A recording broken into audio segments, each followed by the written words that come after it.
ಹಾಡನ್ನ ಹಾಡಿ ಅಂದಿದ್ದಕ್ಕಾಗಿ ಸೋನು ನಿಗಮ್ ಉದ್ದಟತನದ ಹೇಳಿಕೆಯನ್ನ ನೀಡಿದ್ರು. ಆ ಹೇಳಿಕೆಗೆ ಸಾಕಷ್ಟು ವಿರೋಧ ಕೂಡ ವ್ಯಕ್ತವಾಗಿತ್ತು. ಕನ್ನಡ ಹಾಡು ಕೇಳಿದ್ದಕ್ಕೆ ಉಗ್ರರ ದಾಳಿಗೆ ಹೋಲಿಕೆ ಮಾಡಿದ್ರು. ಸೋನು ನಿಗಮ್ ಹೇಳಿಕೆಗೆ ವ್ಯಾಪಕ ಆಕ್ರೋಶ ಕೂಡ ವ್ಯಕ್ತವಾಗಿತ್ತು. ಕೊನೆಗೂ ಕನ್ನಡಿಗರ ಕ್ಷಮೆ ಕೇಳಿದ ಸೋನು ನಿಗಮ್.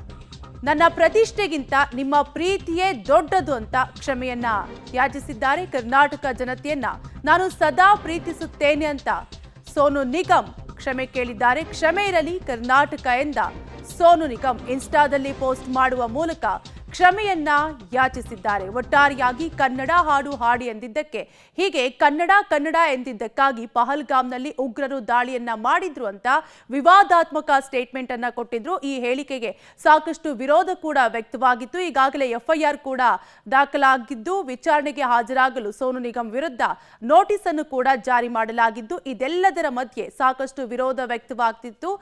ಇದೆಲ್ಲದರ ಮಧ್ಯೆ ಈಗ ಇನ್ಸ್ಟಾದಲ್ಲಿ ಪೋಸ್ಟ್ ಮಾಡುವ ಮೂಲಕ ಕನ್ನಡದ ಜನತೆಗೆ ಸೋನು ನಿಗಮ್ ಕ್ಷಮೆ ಯಾಚಿಸಿದ್ದಾರೆ.